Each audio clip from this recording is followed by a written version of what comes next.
Hello students, how are you all. Welcome back to my YouTube channel. My name is Rafaqat. जैसा कि आप सभी को पता है, क्लास 10th का एक्सरसाइज 12.2 अपना चल रहा था, जिसके अंदर क्वेश्चन नंबर 7 तक कर चुके थे। आज के इस वीडियो में स्टार्ट करने वाले हैं बच्चों क्वेश्चन नंबर 8। तो क्वेश्चन नंबर 8 की लैंग्वेज को समझते हैं, इसके अंदर क्या दिया हुआ है और क्या करना है। तो जैसे कि बच्चों एक आपको ना वेसल्स दे रखा है। वेसल का मतलब होता है बर्तन। अब वो कैसा है, स्फेरिकल शेप में, मतलब गोल शक्ल में है। और उसका जो नेक है, नेक मतलब उसकी जो गर्दन है बच्चों, वो एक सिलेंड्रिकल शक्ल में है, मतलब बेलनाकार शक्ल में। देख सकते हैं यहाँ पर नीचे से तो गोल है, ऊपर से सिलेंड्रिकल है। अब उसने कहा कि ऊपर वाला जो हिस्सा है ना, उसकी जो लंबाई है वो 8 सेंटीमीटर है, और इसका जो डायमीटर है वो 2 सेंटीमीटर है, और जो नीचे वाला हिस्सा है उसकी जो डायमीटर है, व्यास जो है वो 8.5 सेंटीमीटर आपको दिया हुआ है। अब आपसे कहा है कि इसका एक बच्चा ना मेजरमेंट करता है, इसके अंदर पानी रखा हुआ रहता है, उस पानी को वो नापता है, मेजरमेंट करता है। और जब उसको नाप लेता है पूरा, तो उसका जो रिजल्ट आता है ना बच्चे का, वो आता है 345 सेंटीमीटर क्यूब। ये उसका रिजल्ट आता है जब वो उसको नापता है। अब आपसे कहा है कि आपको चेक करना है कि वो बच्चा जो था ना वो करेक्ट है या नहीं है, मतलब इसका जो वॉल्यूम है वो इतना आ रहा है या नहीं आ रहा है, वो आपको चेक करना है। तो कुल मिला के बच्चों इसका वॉल्यूम निकाल लेते हैं। वॉल्यूम निकालने के बाद अगर जो रिजल्ट है वो इसके बराबर आएगा तो कह देंगे बच्चा जो था करेक्ट था, मतलब सही था। और अगर ये रिजल्ट नहीं आएगा ऐसा वाला, तो कह देंगे बच्चा इनकरेक्ट है। तो कुछ भी नहीं करना इसका। जब आप वॉल्यूम निकालेंगे, आयतन निकालेंगे, तो इसके लिए क्या करना पड़ेगा, एक तो आपको जो स्फेयर है, जो गोला है, उसका वॉल्यूम लेना पड़ेगा। और इसके अलावा जो सिलेंडर है उसका भी वॉल्यूम लेना पड़ेगा, मतलब दोनों का आयतन लेना पड़ेगा, और फिर दोनों को प्लस कर लेना है, तो आपका रिजल्ट आ जाएगा। फिर इससे कंपेयर कर लेंगे, अगर सेम है तो बोल देंगे कि बच्चा करेक्ट है, अगर सेम नहीं तो इनकरेक्ट है। और एक चीज और ध्यान रखना, पाई की जगह यहाँ 3.14 यूज करने के लिए भी बोला है। तो देख सकते हैं बच्चों, सबसे पहले मैं सिलेंडर की बात कर रहा हूँ। किसकी बात कर रहा हूँ? सिलेंडर, जिसे आप बोलते हैं बेलन। तो बेलन के अंदर बच्चों आपको हाइट दे रखी है कितनी, 8 सेंटीमीटर।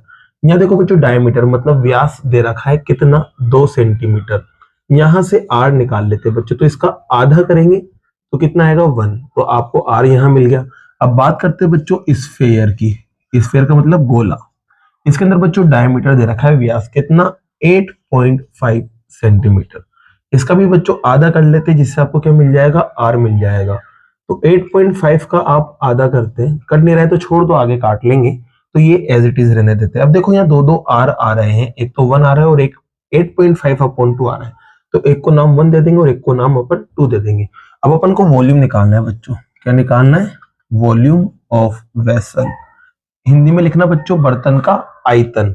अब इसको निकालने के लिए क्या करेंगे बच्चों, आप पहले तो वॉल्यूम ऑफ स्फीयर निकालेंगे, मतलब गोले का आयतन निकालेंगे। फिर उसमें प्लस करेंगे बच्चों वॉल्यूम ऑफ सिलेंडर, जिसे हिंदी में बोलते हैं बेलन का आयतन। बच्चों आपको पता है इसका जो फॉर्मूला होता है वो होता है 4/3 पाई आर क्यूब, और इसका जो फॉर्मूला होता है वो होता है पाई आर स्क्वायर एच।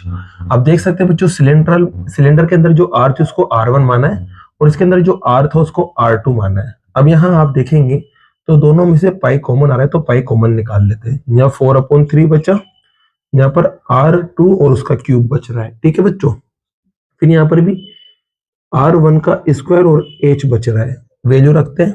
पाई की जगह 3.14, 4/3 एज इट इज। R2 की बात कर रहे हैं तो R2 ये रहा, देख सकते हैं यहाँ पर आपको दिख रहा है 8.5 और अपॉन 2। अब यहाँ पर क्यूब लगा हुआ है, इसका मतलब इसको आपको 3 बार आपको लिखना पड़ेगा। तो बच्चों यहाँ पर मैं इसको 3 बार लिख देता हूँ। फिर इधर गए तो R1 की बात चल रही है। R1 देख सकते हैं 1 है तो 1 को 2 बार लिख देंगे, और H आपके पास 8 है तो 8 को एज इट इज अपन यहाँ लिख देंगे। अब बच्चों देख सकते हैं यहाँ पर 4 से ये कट जाएगा 2 बार, और 2 से ये 2 भी कट जाएगा। अब इससे ये नहीं कट रहा है, अब यहाँ और कुछ कट भी नहीं रहा है वैसे, तो बस आपको मल्टीप्लाई करना है। तो यहाँ 3.14 एज इट इज। अब देखिए बच्चों यहाँ पर ऊपर 8.5, 8.5 और 8.5 को आपको मल्टीप्लाई करना है। पहले तो 85 को 85 से मल्टीप्लाई करते हैं, पॉइंट बाद में लगा देंगे, ठीक है। इन दोनों को मल्टीप्लाई करते हैं तो 5 5 जा 25, फिर 40 और 2 42 हो जाएगा। अब 8 से मल्टीप्लाई करेंगे, तो 8 को इससे मल्टीप्लाई करेंगे तो 40 ऊपर गया 4, 64 और 68 आपके आएगा। प्लस करते बच्चों कितना है, 5 2 12 और 7, ठीक है। अब फिर से इसको मल्टीप्लाई करना है बच्चों 85 से, तो चलो मल्टीप्लाई करते हैं फिर से। 5 को 5 से करेंगे 25, 2 पर गया। 5 को 2 से करेंगे 10, और 2 पर था तो 12, ऊपर गया 1। 5 1 5 और 5 2 10 और 1 ऊपर था तो 11, फिर 1 ऊपर गया 35 और 36। इसे बच्चों अब 8 से मल्टीप्लाई करते हैं। 8 को 4 से इंटू करने पर 40 आता है, 4 ऊपर गया। फिर 16 और 4 20, ऊपर गया 2। फिर 16 और 2 बच्चों आपके पास होता है 18, ऊपर गया 1। 8 को 7 से मल्टीप्लाई करेंगे 56 और 1 जोड़ेंगे तो 57 आपके पास आएगा। प्लस करते हैं बच्चों तो क्या मिला 5 2 1 14, फिर 11 और 6। तो आप देख सकते हैं मल्टीप्लाई करने पर आपको ये मिल रहा है। अब इस रिजल्ट को अपन यहां लिख लेते हैं। तो रिजल्ट आया आपके पास 614125। ठीक है, अब पॉइंट देखते हैं बच्चों, 1 2 3, 3 डिजिट के बाद पॉइंट दिख रहा है तो 3 के बाद पॉइंट लगा देंगे। नीचे देखो 3 और 2 चल रहा है तो मल्टीप्लाई करने पर ये भी 6 बनेगा। यहाँ देखिए बच्चों, तो इनको मल्टीप्लाई करेंगे तो आपको 8 मिलेगा। ठीक है, अब यहाँ पर बच्चों देखो एलसीएम लेंगे तो इसके नीचे कुछ भी नहीं, 1 लगा देते हैं। तो यहाँ 3.14 तो एज इट इज, और यहाँ पर देखो इन दोनों को एलसीएम जो आएगा वो 6 ही आएगा। 6 से 6 एक बार कटेगा और एक को ऊपर से मल्टीप्लाई करते हैं तो वही रिजल्ट आपके पास आता है। 1 से ये कट जाएगा 6 बार, 6 को ऊपर मल्टीप्लाई करेंगे बच्चों तो कितना आएगा 48।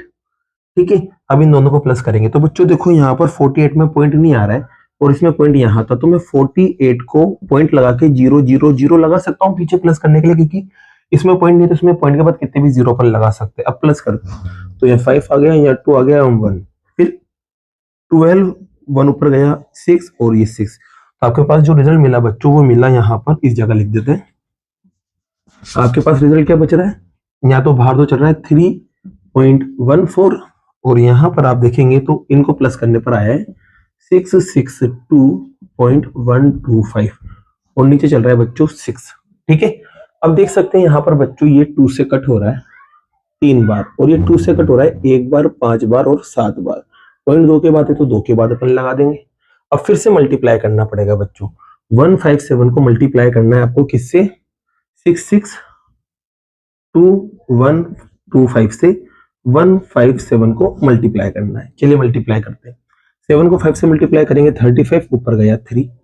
फिर 7 को इससे मल्टीप्लाई करेंगे 14 और 3 प्लस करेंगे 17, फिर ऊपर गया 1। 7 1 7 और 1 8 किया तो 8 आ गया बच्चों। फिर 7 2 14, ऊपर गया 1। फिर 42 होता है, 42 में इसको प्लस करेंगे 43, ऊपर गया 4। फिर 42 में 4 को प्लस करेंगे तो 46 आ जाएगा। 5 से मल्टीप्लाई करते हैं तो 5 से मल्टीप्लाई करेंगे बच्चों तो आपको पता है 5 5 25, 2 ऊपर गया 10 और 2 12, ऊपर गया 1। फिर 5 1 5 और 1 प्लस किया तो 6, 5 2 10, ऊपर गया 1। 5 30 और 31, ऊपर गया 3। फिर 30 और 33 आपके पास आ गया।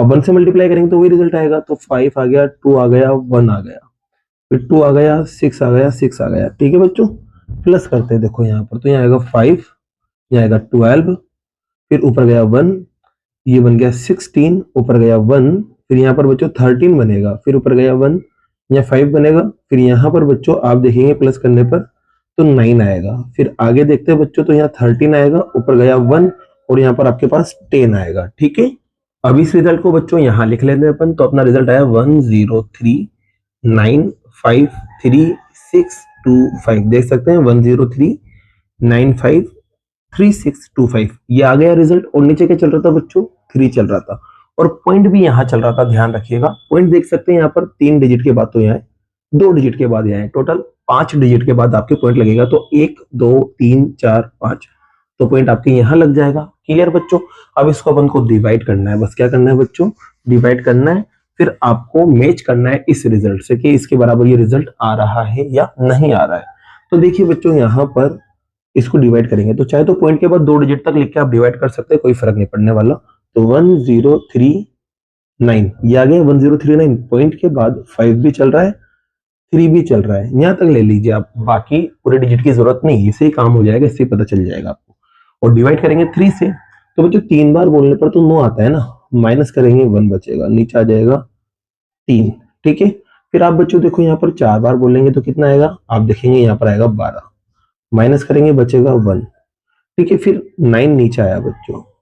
तो 6 बार बोलेंगे तो बच्चों 18 आता है, माइनस करेंगे 1। अब 5 नीचे आएगा बच्चों, 5 नीचे आते ही पॉइंट ऊपर चला जाएगा, ये पॉइंट ऊपर चला गया फटाक से। ठीक है, अब बच्चों आप 5 बार अगर बोलते हैं ना तो 15 आता है, माइनस करेंगे कुछ भी नहीं बचेगा। 3 नीचे आएगा बच्चों, और एक बार बोलने पर 3 आ जाएगा, माइनस करेंगे कुछ भी नहीं बचेगा, ठीक है। तो आपने जब इसको कट किया ना तो ये रिजल्ट आया 346.51 और सेंटीमीटर क्यूब अपन पीछे की तरफ लगा देंगे। अब इस चीज को देखना है आपको कि ये जो रिजल्ट है ना वो इसके बराबर आ रहा है क्या। तो बच्चे का जो रिजल्ट निकला था वो निकला था 345 सेंटीमीटर क्यूब, और अपन ने जो कैलकुलेशन करके रिजल्ट निकाला है वो निकल रहा है 346.51 सेंटीमीटर क्यूब। तो आपसे कहा था कि जो लड़की है वो करेक्ट है या नहीं है, उसका आंसर सही है या नहीं है। तो यहाँ लिखा हुआ है ना she is correct, check whether she is correct, तो लिख देंगे बच्चों शी इज नॉट करेक्ट, बस इतना सा लिख देना। लड़की का आंसर करेक्ट, उत्तर सही नहीं है। यहाँ पे लिखा हुआ है ना उत्तर सही है नहीं है, तो बोल लिख देंगे यहाँ पर लड़की का उत्तर सही नहीं है। और यही क्या है बच्चों आपका आंसर है। और इसी के साथ बच्चों क्वेश्चन नंबर 8 भी आपका कंप्लीट होता है, और इसी के साथ ये चैप्टर नंबर 12 भी अपना पूरा कंप्लीट होता है। अब बाकी के जो क्वेश्चन है वो नेक्स्ट चैप्टर के साथ अपन करते हैं। अगर वीडियो पसंद आई और क्वेश्चन आपको समझ आए हो तो वीडियो को लाइक कीजिए, चैनल को सब्सक्राइब कीजिए। Thank you so much.